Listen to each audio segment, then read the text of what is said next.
I'm Scott. Here are the bricks. Let's go through review. So today we have set number 71688 Batmobile 1966 classic TV series. This is along with the DC Legos line with their heroes.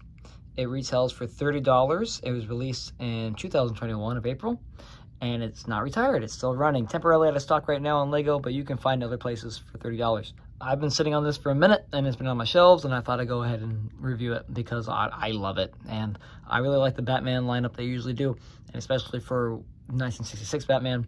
But, you know, we never really get a lot of that except for the Batcave we had back in 2016. So this is the second version of the Batmobile 1966, and we were given a wonderful plaque, display stand, 2 minifigures, and some playability with it with stud shooters on the side, which would just go on top right here on the hood and would shoot out your studs. I put in the back. More about that later. All right, first let's go some backstory on this car. So the Batmobile, this 1966 version, is based off the Lincoln Futura, I believe that's how I pronounce it. It was a prototype car made in 1955 by Ford, and it was a testing grounds for many automotive innovations and ideas. One of the most important few that can name off the top of my head would be the air-cooled brakes, which come straight through here in the fenders. And I believe it has air conditioning inside and a colored tachometer and a colored gas gauge. After making its rounds in a few car show circuits, pretty much it was used in some Hollywood films, and Ford sold it to George Barris for $1. And the reason why he sold it for $1 is because the car was technically not road legal or safe, and it was just a prototype and a car show, car. It wasn't used for anything else except for those few times in the movie. It did have an engine, it did run, but they couldn't do anything else with it. So as long as he promised not to drive it, he just sold it. So they gave it to him for $1, and from there it would sit in his back lot as just like a little piece. So by the time 1966 came around, or 1965, they started production of the Batman series, and they needed a Batmobile. Well, George Barris actually did a lot of customizations, and he was the designer and modders for a lot of shows like Beverly Hillbillies and the Munsters, and he did a lot of designs and cars for them. So he was approached to build this in 3 weeks, and he actually kept a lot of the original details. He kept a lot of the original body shape, and he kept the original cockpit with the, I think it was plexiglass domes, which are originally what those are, and that's what they kept in there. And he pretty much just modified it. He painted it black, gloss black, and put the red trim on it. He changed the nose up a little bit to look like a bat, added the turbo engine in the back, which is just a 5-gallon paint drum, and put the rocket flares on as well. He also locked the doors in and sealed them shut, so the only way to get in and out of the Batmobile was to crawl in and out. All the actual Batman gadgets and whatnot, like the Bat phone, Bat signal, the rockets, the oil slick, and all that stuff was later on added by the studio itself, with George Barris helping him design it, so that way they can get all its cool gadgets and Batman are in there. So that's kind of interesting that it was a collaborative, but pretty much all of it was done by George Barris for initial design. Now, originally only one of these cars were made for the show, and it was pretty much the hero car, and 3 more copies were made, and they each have special purposes. One of them was for drag strip, one was for more stunts, and one was for publicity, and this one was the #1 car. So this is what this one is based off of, is the first car, which is still around today, and I think it sold for about, I want to say he sold it to their family. George Barris's family sold it for about $1.8 million. Well, that was the asking price in 2013. I think it sold for about $3.4 million, $3.5 million. And I believe it sold again for almost, I think it said undisclosed amount when I looked up the price, but it was listed for about $5 million. So it still is in good hands. It still runs. It's still a functioning car today. But it definitely is a piece of history, especially for Batman and television as well. And Lego did a wonderful job, just by overall presentations right now, of just making a wonderful replica of that car and format. It is a smaller scale, a more playset scale. Looks pretty shorter than the 2016 version, because this, again, is not the first time this was made. But it does have some improvements over that. I don't have the 2016. You'll probably hear me say that again. I don't have that version. I didn't buy the Cave. I really just wanted it for that. for the Batmobile, but I didn't get it. So when they released this, I was ecstatic just to get it. You do have 2 minifigures.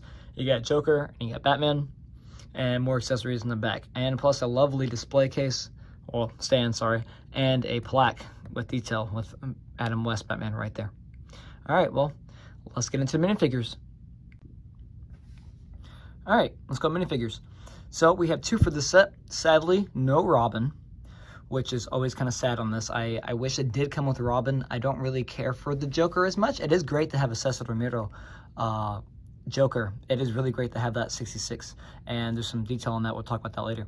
But you get no Robin, which is always kind of a bummer with this. But in 2016, they did give you the Robin with that set, so I guess if you have it, you can probably buy him separately. But if you have it, you have a complete one. But definitely it is missing in this, and I think that's one of the biggest cons if we don't have Robin. I probably would wish we had Robin with the Joker, just so we have the dynamic duo and their glory. So, starting off, we have Batman and Joker here with their wonderful 1966 outfits. We have Adam West over here as Batman, and we have the Adam West dad bod portrayed with wonderful lines and details on his suit. He was not in the perfect of shape during the 66 series, compared to, you know, Batman in the comic books, who's usually ripped and super muscular. And later on in the movies, they later put him in rubber suits to simulate that. But no, Adam West was what you got. He was a perfect little bod, and he portrayed Batman just like that. And I like it. It's realistic. And it's campy, of course. So, like I said, you have that with his man boobs and pecs and sternum right there, which is really cool. And then you have his trousers printing on there, which is really cool as well. He does come with his belt, which is really nice. You have the gold printing right there. His cowl looks amazing. And he has very detailed 1966 Batman cowl, which I really enjoy. And by detail, I mean they have the lining right here on the cowl itself for the expressions, which is awesome. You take off the cowl, you have his smiling, grinning face, and then you have his stern, nothing is above the law face, which would look like the face you would give to Robin when he was up past 9 p.m. on a school day. On the back side here, on his wonderful navy blue cape, you have some back printing, which is a zipper for him to get in and out, and some shoulder blades, and more of the Bat utility belt. He does have some accessories. He has his Batarang, and that's about it. It's a normal DC Batarang. You don't really get anything else special here with utility-wise and accessories. So that is everything for the Adam West Batman. And then right here, you have Cesar Romero as the Joker in his wonderful 1966 suit, which has the pinstripe print for his pants and lower bottoms, which is, you know, high waters. Well, more like it was just high-waisted is what that was. I believe it was probably like an overall system with suspenders. And then you have his 3-piece suit on the top, which is great with his little bow tie right there. And then the back, you have just normal back printing on it. Nothing much spectacular, but finishes off the suit. Comes in this wonderful pink, and his hair is a nice vibrant green, the same color they would dye off. I would say this is a little bit, I want to say the same color. I actually want to say this is lighter than the actual color they use. It's usually probably darker. And one wonderful detail about Cesar Romero, if you can tell, is that he has his mustache still there, because during the filming of Batman, he actually never shaved off his mustache. Cesar Romero never shaved off his mustache when requested to. He kept it on. So what they did is they just put the makeup on his face and covered it up. So all that, you could always see his mustache in the show, and they kept that fine detail for the Joker over here. And we take the hair off. He does have his other face, which is just him being grimacing, which again has the wonderful mustache right there. But I'm going to keep him as smiling because that's the way I like it. He is threatening. I'm trying to get that helmet back on. He is threatening in the show, and this definitely does play it off. It does kind of remind me a lot of the Lego Batman Joker, especially for the movie version. But I say he's very faithful to the 1966 Batman. And his accessory is a grappling hook, which is weird that you think that would be Batman's accessory as well. But it's not. In this case, it is with him instead, which I think a normal gun probably would have been better. And that's what we really have for minifigures. So let's go ahead to the main set. So this Batmobile, compared to the 2016 version that was released into the Batman Cave from 1966 series, serves more as a display piece, even though it's really a play set. And it's interesting because they give you this display stand and they give you the plaque with the details on it. which give you all the details that you would need, which one of those is great for fuel is Bat Fuel, which is hilarious. And pretty much that's all it really gives you on that side. But it's like I said, it's supposed to be it can be a play piece, but it really is kind of sold to more collectors, adult collectors, as a display item, especially since mainly people who are going to buy this will be fans of the 66 series and older. So I'm happy that they didn't really go with a more adult theme with it. They kept it in the kit, so you can have a kid-centered toy, but you can also have a collector's edition as well, which is interesting because the only reason why I really wanted to get the actual 66 Cave was so I can get the Batmobile, because I really enjoy the Batmobile from the series, and I love Batmobiles throughout all of Batman's history. So this was definitely a win for me to get this box, especially for its price. Now, starting off, it does have some wonderful details here that they try to cram in as much as possible. You have the rocket exhaust here from the flares. You have the turbine right here. The parachute, I believe that's what those are. But that's a better spot. I believe that's the parachute buckling, because it does have a parachute. And one of the prototype versions was a drag version that actually did have working parachutes. And that way, so when they go down the quarter mile, it can actually extend and shoot. The first version did not, but it was able to drive. And I believe that prototype version, or the other copy version, actually had a V8 in it and was able to do 330 horsepower, which is pretty awesome. Which actually right here on this one, it says V8 with 390. So I believe that is actually what the prototype one was, used for the drag strip for publicity stunts. And the back here, you have this angled piece, which is put on a pivot.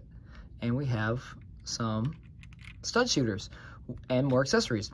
Now, I personally do not like having the stud shooters on the set. I do feel like it looks goofy and it's not, you know, a display piece. And I think that's where it comes hand in hand as being a display piece versus a child's toy, because you have the playability with it, but you can take those stud shooters off and then you can easily just, you know, put them back in here and have a play toy. So it's really awesome with that. And you would just attach these as so. Oops. Chassis like so, and you have your stud shooters on top, which is, again, great fun. Stud shooters are stud shooters. I like them, but realistically, this is a display piece for me because I love this car, and I don't really see any reason to play with it at all. Some more detail about this set is that you have some wonderful stickers inside, which you have the monitor, you have some more dials and knobs, and then the other half you have the rocket option, which you shoot the rockets in the back. And plus, everybody's favorite bat phone, which is right in the middle. And a normal steering wheel. There definitely are a lot of stickers in the set, which I do feel take away from some of the flow of the design. Especially on the doors, you can kind of tell when it is a sticker or not. And I believe that was probably a printed piece. It probably would flow better, especially in the back end. But you really don't see these unless if you fold them, because they do fold out. But you want to keep it on the edge that it was for the original car. The biggest improvement, and I'm not going to say the stickers are the biggest con, because they do actually serve a great purpose. In the original 2016 pieces, they had two slope red pieces right here, the two slope grills, and those were supposed to emulate the actual bat nose on the front of the car. And instead, this time when they improved the model, they basically put a angled slope piece and flat tile right here, and then they just put a sticker on it, which is great, because that way you can just put a sticker on it and it looks just like the Batmobile. And I feel like that does a 10 times better job than the actual original 2016 version. In the front here, we do have the headlights and the front grille, which is designed to look like a bat. In the front here, we have the headlights and grille, plus the nose, which looks like a bat and is designed to be that way, as you have the accents of the wings and the side.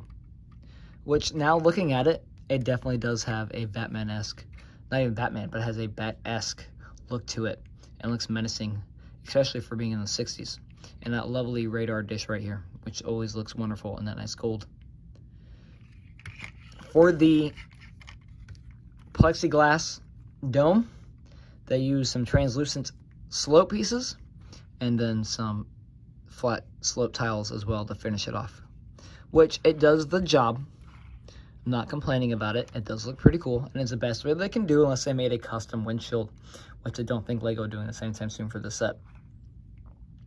And overall, the whole cockpit looks great on that side. The other wonderful detail is these flat tiles with the printed Batman symbol on them. That's honestly probably the biggest win in here, that you do have silver tire rims in here and the silver pieces to match. And for printed pieces, you do get that, and that is awesome. And I believe you get some extra pieces with that as well. Definitely a pickup for any fan of the 66 series, because it just looks phenomenal and it really ties in the whole set. And there's some minor details like that that really pay homage to this thing and really pull everything together. Last thing to really notice about the set is that you do have this wonderful red trim, which, just like the paint job done by George Barris does on it, it does its best job to do it, to emulate it. I think it pulls it off very well. It is Lego, of course, and if you wanted to be 100% complete, then you would have more stickers, because apparently, if anybody knows this, that the actual Batmobile has a lot of red lines and really a lot of detail to the paint job itself, because it's a gloss black and it has the red lines just like that nose all around it. And for playability, you can just take it off like so, and it zooms. It's a Batmobile.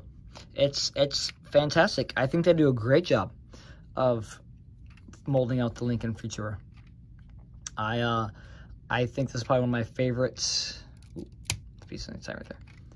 I think it's probably one of my favorite renditions, and I think Lego does a very wonderful job of designing this. And for a Batmobile, it's a great, wonderful surprise. It's an awesome treat. It's cool to look on your shelf. And for any Batman fan, it's just, you know, it's something special to hold dear to your heart, because it is one of the most famous Batmobiles and one of the most famous designs for the Batmobile. And it just stands out. I do wish they would make more cars similar to this, especially for older 50s and 60s cars, just like they did with the Mustang set recently, because I think they do a wonderful job trying to get all those broad, you know, boat-like designs that a lot of those cars are, because those cars are big boats, and realistically, and you can do stuff like that. And I think this is why this looks great, because Lego's really able to take it off a notch. I also want to point out that they do change the bat siren or bat signal on the top. Well, not really bat signal, I guess the bat siren right here. They do change that, because in the 2016 version, it was, I believe, just a stud. Looks like a 1x1 stud, and here they place it with a cone, which is awesome. I don't have the 2016 one. I've only seen photos of it. Again, I wanted to buy it at the time, but I just wanted it for the car. I didn't really care much for the cave, but looking back at it now, I probably should have got it, because I really do enjoy the 1966 Batmobile. The 1966 series has a special place in my heart, and I wish they would make more stuff like this, even though they already kind of gave us the Ultimate Collector's Edition for that. But this is just a wonderful nod. And that's it from our review for the Batmobile 1966. Definitely go pick it up if you can. I don't think it's really hard to find, and if you are a Batman fan, you need to get this. Do I have much to complain about it? No, I do wish there was more coloring right here. And I wish Robin was included with the minifigures. But other than that, I believe this is a pretty solid set and worth all the hype on it, if there is any hype on it. I'm not really sure. I haven't really talked about it. When comparing it to other Batmobiles, I really do think this is probably the top up there with Lego's design. Obviously, it's not the '89 Batmobile, the you know, the more adult collector's large-scale version. That's his own beast, and we'll talk about that later. But for this scale, I think this is wonderful. I hope to try to do the tumbler one soon in the scale, because that looks awesome as well. And if I can get my hands on the '89 Batmobile, it's crazy expensive. It's like, I think at Atlanta Brick Company, it was about $250, I think, just for the box for a sealed set. So I can find one unsealed, that'd be great. But I have the '89 collector's one, so I'm not really worried about it. But this for this scale, for the price, no, this is something that every Batman fan needs to pick up, and every Lego fan should pick up, because it's just a wonderful Lego car, vehicle, and design. And it's not bad. It's pretty good. Probably one of my favorites. Yeah, well, thanks for watching.